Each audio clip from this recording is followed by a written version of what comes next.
Welcome, everybody, to this week's edition of Valpo Football Weekly. Brandon Vickery with you. Glad to be joined by the head coach of the Valpo football program, Andy Waddle, as we get you set for this week's game at Western Illinois. And first, we look back at Saturday's game against Adrian. And, Coach, maybe let's start with the end of the game.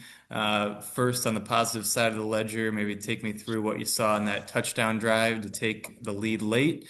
And then on the flip side, what did you see on Adrian's final drive as they regained the lead? Yeah, I thought that, offensively we just weren't able to get into a rhythm, whether it be because of, fumbled snaps or fumbled balls or interceptions or, whatever it was, we just were not able to get into a rhythm. I don't know that we were playing with a sense of urgency that I want us to play with early in the game, but certainly in that final um drive the touchdown drive that we scored on. I thought that we were able to get into a little bit of a rhythm. I think we completed, several passes in a row. We ran the ball with a little bit of intent and some efficiency, and we were able to get in the end zone and look like what we want to look like, what we should have looked like throughout the game. But um, and then Adrian gets the ball back. No, not a lot of time, but certainly enough time to go up and down the field if you're working efficiently, and they did that. They found some open spaces. I thought that a couple of times our linebackers probably eyes in the backfield instead of the receiver down the field. They were able to attack a couple spaces and make some plays, and then the quarterback throws a great ball, receiver makes a great catch. We had two defenders kind of right around it. I think that 2-minute drives can be kind of challenging because you're going to take shots that you would never take at other points in the game because, just not super high um, rate of completion or maybe a higher rate of turning the ball over, but you need the play, and so you'll push the ball in those situations. He pushed the ball, and I think our kids were in position to be able to make a play that we didn't, and their guy did, and you get the ball back with a little over 20 seconds left, and get a big completion down the field to Jay Melchiori, and huge catch, and out there with 15 seconds coming out of a timeout, and try to run a play to the end zone and end up throwing the interception. Obviously, I think if we could go back and do that again, we try to push the ball into a first down, which gets us into field goal range, and um, you maybe have a second chance at another play, but you'd be in range to at least attempt to try to tie the game and go to overtime. But um, that's not the way that it played out, and um, certainly disappointed in the final outcome. But our guys continued to play hard throughout the game, and we just made a few less plays than they made at the end. You mentioned facing the adversity with the outcome. What's been your message over the last couple days to the guys, and how has the team responded since Saturday?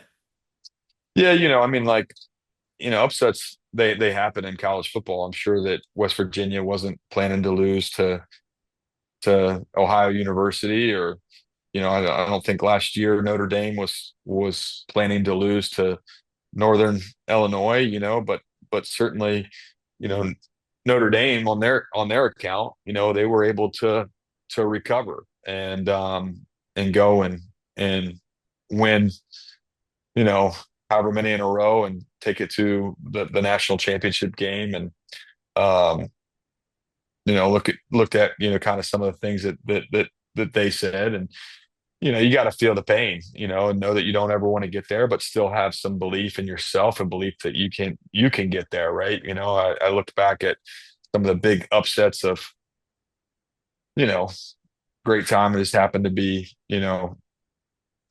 came across, and I know this was a long time ago, but 2007, uh, Nick Saban's first year at Alabama, they lose to Louisiana Monroe, and I think that probably popped on my you know Facebook or whatever because Louisiana Monroe and Alabama played this past weekend, and Alabama wins 70 something to 0. And but in 2007, Louisiana Monroe, Nick Saban's first year, they beat them, and 2 years later, they're in the national championship game or national champs. And obviously, we want to be prepared for everybody and make sure that we, first and foremost, take care of what's inside of our control, which is the things that happen, in Valparaiso and the things that happen on Brown Field when we're practicing, and make sure that we're prepared to go be at our best each and every week, whether we're playing Western Illinois or we're playing Adrian or we're playing any of the PFL teams or anybody else on our schedule. And on Saturday, credit to Adrian. They played a good game. They played a clean game. They won the turnover battle. They won, some other things, but we did not go out and play our best and um, live up to my expectations or the expectations I think of our players. You talked a little bit about the offense in Saturday's game. After reviewing the film, maybe what are some keys going forward to jumpstart things on the offensive side of the ball? Yeah, you know, um, we actually, were able to throw the ball with some efficiency. Um, Obviously the downside of the throwing of the ball was the three interceptions. But the upside, I think we were 14 of 19, and we had one drop in there, which was a beautifully thrown ball. So I think you know continuing to be able to throw it with efficiency. I think capitalizing when we get into the red zone with points of some kind, I think are really important. And, trying to end every drive with a kick. And we just didn't do that on Saturday. And I think, obviously when you turn the ball over, that, um, stunts your offense significantly. Hopefully we can, get healthy at running back. Obviously, we were without you know, some of our guys either for the entire game or for big portions of the game. And um, I think being able to be consistent with your personnel and that will also help. We look ahead to the opponent on Saturday night. It's a Western Illinois team that a year ago had a lot of success on the offensive side of the ball. On the defensive side of the ball, they brought in a new defensive coordinator, who, of course, is Landon Fox. What can you tell us about the Leathernecks? What should we expect from the opposition on Saturday night? Yeah, I think first off they've played two Big Ten opponents, and so you certainly turn on the film and you're watching, you know, Illinois and Northwestern, and those guys do some really good things. But I think that you can see what Western Illinois is trying to do, and I think that offensively, they do some really good stuff, some creative things throwing the ball. I think that they run, have a good plan in the run game. When you watch them defensively, and I think that Valpo fans know this, and they're really fundamentally sound and really active safeties. And Landon's done a good job with those guys. And even you see them fitting some things up against the Big Ten teams where they have some good plays. Obviously, um, those guys have popped some plays on them, and we can see what they did, and hopefully we can try to mimic that, as best we can with our guys. But certainly think that this is a team that you can tell is well coached on both sides.